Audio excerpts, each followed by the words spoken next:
ससुर ने मुझे एक दिन बाथरूम में नहाता हुआ देख लिया। फिर तो ससुर मेरे दीवाने होने लगे थे। हर वक्त मेरे ससुर मेरे आगे पीछे घूमते रहते थे और मेरे ससुर मुझे पसंद करने लगे थे क्योंकि मेरे गुब्बारे भी बहुत ज्यादा बड़े थे। लेकिन मेरे ससुर ने एक रात मौका पाकर मेरे साथ, जिस घर में मेरी शादी हुई वहां मेरे ससुर और शोहर के अलावा कोई भी न था। मैं अपने शोहर की चौथी बीवी थी।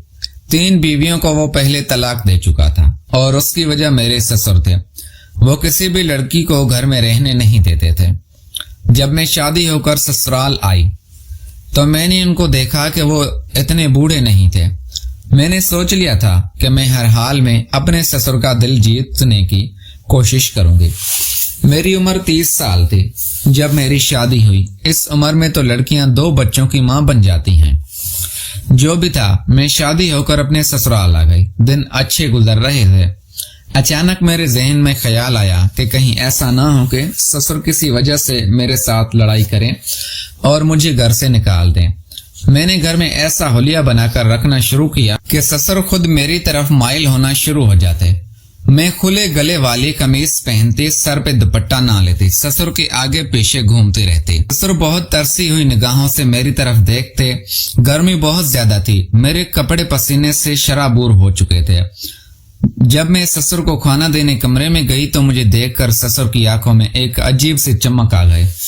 मैं उनके पास बैठ गई और अपनी कमीज थोड़ी सी, मेरी उम्र 30 साल हो चुकी थी। मैं इस उम्र में थी जब मैं किसी के भी रिश्ते को कबूल करने के बारे में सोच रही थी। पर एक दिन हद हो गई। मेरी अम्मा मेरे पास आई और कहने लगी, बेटी तुम्हारे लिए एक लड़के का रिश्ता आया है।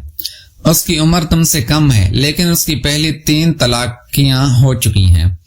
अम्मा की बात सुनकर मेरी तो रीढ़ की हड्डी में जैसे सर्दी की एक लहर दौड़ गई। मैं सोच भी नहीं सकती थी कि अम्मा 3 बार तलाक याफ्ता इंसान का मेरे लिए रिश्ता लेकर आ गई। भला जिसकी 3 बार तलाक हुई वो किसी लड़की को कैसे खुश रख सकेगा? उसे तो तलाक की आदत पड़ जाती होगी।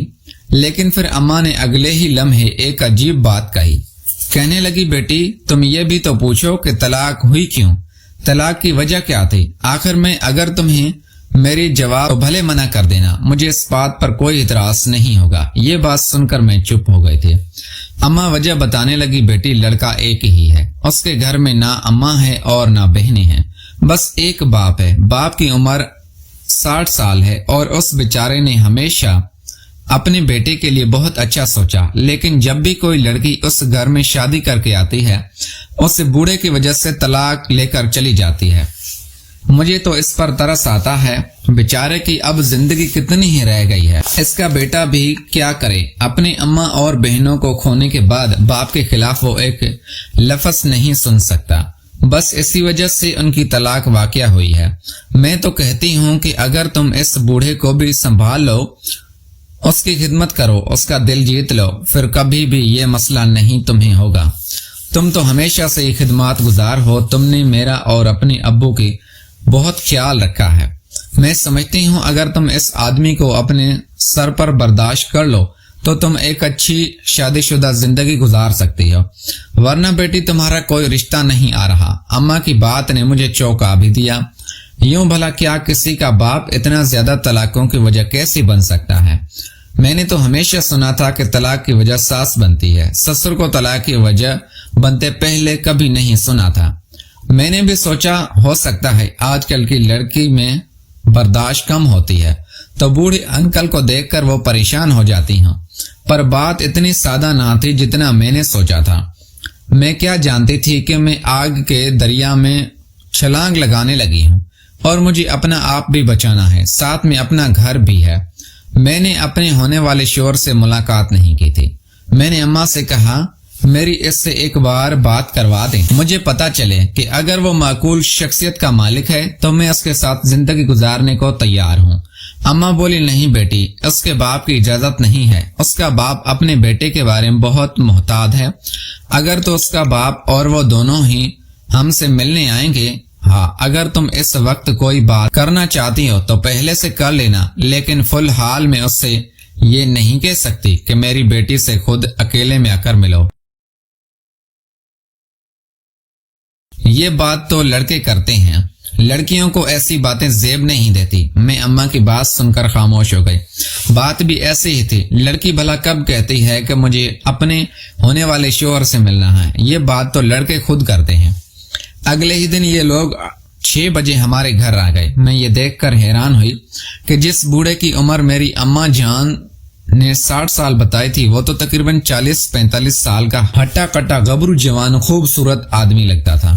ایسے معلوم ہوتا تھا جیسے کہ اماں نے چھوٹے بھائی اور بڑے بھائی کو ساتھ لا کر بٹھا دیا۔ وہ بوڑھا آدمی، جو کہ مجھے بوڑھا نہیں لگتا تھا، بڑی شاطر نظروں سے ہمارے گھر کو دیکھ رہا تھا۔ اس کا بیٹا کم اور وہ زیادہ نظریں ایسے گھما رہا تھا جیسے کہ رشتے اسی نے کرنا ہو۔ لیکن ظاہر ہے میں اب کوئی اعتراض نہیں کرنا چاہتے تھے، ورنہ اماں کہتی کہ تمہیں ہر وقت ہی ایسی سوچ ہوتی ہے۔ جاتے ہوئے اس بوڑھے نے آ کر میرے ہاتھ میں تقریباً 5000 روپے کے نوٹ رکھ دیا۔ مجھے یہ حیرت بڑی عجیب سی لگی۔ اس نے میرے سر پر دلاسا دیا اور کہنے لگا، بس آج سے تم ہماری بیٹی ہو، میں تمہیں آ کر لے جاؤں گا۔ میرے بیٹے کو ایک بیوی کی ضرورت ہے اور میں بھی گھر میں اکیلا بہت بور ہوتا ہوں۔ وہ آدمی بڑے سلیقے سے بات کر رہا تھا، لگتا نہیں تھا کہ کی وجہ سے اس سے اتنے خوبصورت انسان سے طلاق لے لے گا، جو کہ اچھے سے پیسے بھی کما رہا تھا اور اس سے زندگی میں کسی قسم کا کوئی مسئلہ یا مجبوری نہیں تھی۔ میں نے اپنی اماں سے کہہ دیا کہ اگر اس بوڑھے نے میرے ساتھ بدتمیزی کرنے کی کوشش کی تو میں چپ نہیں رہوں گی۔ اماں کہنے لگی کہ شادی سے پہلے یہ بات اپنے ذہن میں بٹھا لو کہ اپنے سسر کی عزت اپنے باپ کی طرح کرنا ہے۔ ان ماڈرن لڑکیوں کی طرح زبان مت چلانا جو بھی بات بات پر ناراض ہو جاتی ہیں۔ میں نے تمہاری تربیت ایسے نہیں کی۔ اماں اتنی خطرناک باتیں سن کر میرا دل کانپ اٹھا تھا۔ وہ واقعی بڑے ارمان کے ساتھ میری شادی کر رہی تھی، سو میں خاموش ہو گئی۔ لیکن اگلے ہی دن میری سہیلی شاہین نے مجھے کچھ ایسی باتیں بتائی جسے سن کر میرے تو کانوں سے دھواں نکلنے لگا۔ میں سوچ بھی نہیں سکتی تھی کہ لوگ ایسی نظر سے بھی رشتے والے کو دیکھتے ہیں۔ شاہین کہنے لگی، مجھے یہ آدمی اور اس کا بیٹا دونوں ہی دھوکے والے لگتے ہیں۔ ایسا لگتا ہے میں نے انہیں پہلے کبھی دیکھ چکی ہوں، پر ان کی شہرت کچھ اچھی نہیں ہے۔ میں تو ان کے چہروں سے پہچان گئی ہوں کہ یہ بہت ہی کوئی فراڈیا قسم کے لوگ ہیں۔ میں نے شاہین سے پوچھا، تم نے انہیں کب دیکھا؟ بولی، کل یہ لوگ جب تمہارے گھر کے باہر کھڑے تھے تو میں ادھر سے ہی گزر رہی تھی۔ میں سمجھ گئی تھی کہ تمہاری اماں نے نئے رشتے والوں کو تم سے ملوانے کے لیے بلایا ہے۔ یقین کرو یہ لوگ بہت بڑی گاڑی میں آئے تھے، لیکن ان کے دل بہت چھوٹے ہوتے ہیں۔ میں اپنی کسی سہیلی سے پوچھوں گی، لگتا ہے کہ میں نے ان کے بارے میں سن رکھا ہے، یہ تو وہی نہیں جس نے اپنی 3 بیویوں کو طلاق دے رکھی ہے۔ یہ سن کر میں بہت خاموش ہو گئی تھی۔ لوگ تو تیرے شوہر کو اپنی 3 طلاقوں کی وجہ سے جانتے تھے، اور طلاق بھی اس بوڑھے کی وجہ سے ہوئی ہے۔ شاہین دانت پیسنے لگی، تمہیں کچھ پتا ہے کہ اس طلاق کی وجہ کیا ہوئی ہے؟ میں نے شاہین سے پوچھا تو کہنے لگی، ہاں پتا کرنے کی کوشش کروں گی، لیکن ظاہر ہے یہ بوڑھا ٹھرکی ہوگا۔ تم خود سوچو، جس آدمی کی بیوی نہیں اپنے بیٹے کی شادی کیوں کروا رہا ہے، لیکن اپنی نہیں کر رہا، کیسے وہ ہو سکتا ہے؟ اس کے بھی تو ارمان ہیں، اتنا بوڑھا نہیں ہے۔ یہ بات سن کر میرے ذہن میں نئے خیالات آنے لگے۔ میں سمجھنے لگی کہ شاید کوئی گڑبڑ ہے جو اماں مجھ سے چھپاتی ہے، اور یہ بوڑھا اس کا بیٹا ایک دوسرے سے بھی چھپا رہے ہیں۔ پیارے دوستوں، میں امید کرتا ہوں آپ کو یہ ہماری چھوٹی سی کہانی پسند آئی ہوگی۔ اگر تو کہانی پسند آئی ہے تو بھائی ویڈیو